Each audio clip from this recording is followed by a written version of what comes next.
大家好，我是超子，今天给大家分享一道家常版锅塌豆腐，软嫩鲜香，下酒下饭，上桌就是一道拿手菜。首先准备一小块正经的老豆腐，对半切开，切成厚一点的薄片，厚度约为半厘米左右。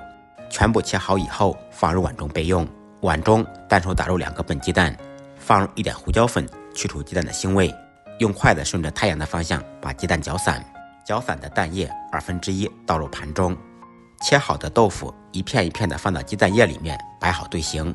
摆放整齐以后，准备一点小料，准备少许姜粒，3-4粒大蒜趁其不备拍碎剁碎，少许大葱切成小葱花。不能吃辣的同学放2个小米辣锻炼一下，切成小圈。切好以后一同放入碗中。接下来再兑一个碗汁，碗中放入1勺生抽，半勺老抽，半勺蚝油，一点毛毛盐，1小勺白糖，倒入半碗我家的山泉水，把料汁搅拌均匀备用。再准备5毛钱有肥有瘦的肉末。材料全部备好，接下来开始制作。起锅，锅烧空气，烧至冒烟以后放少许油，先用油润遍锅的全身。油热以后转开中火，放入准备好的鸡蛋豆腐。豆腐下锅以后，倒入刚才剩下的1/2蛋液，使鸡蛋液全部包裹住豆腐。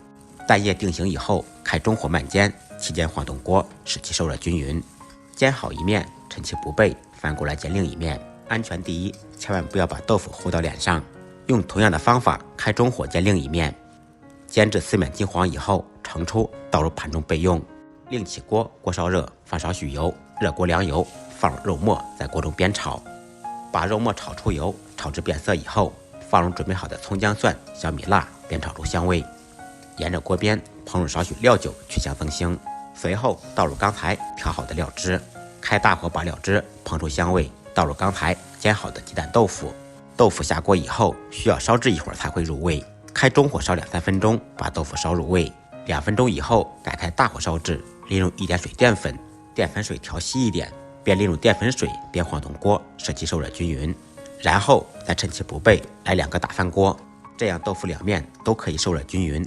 起锅装入盘中，一道鲜香入味、好吃下饭的锅塌豆腐就做好了。豆腐这样做真的是太香太好吃了，喜欢你也点赞收藏，试着做一下吧。再忙再累，记得按时吃饭。下期视频见，拜拜。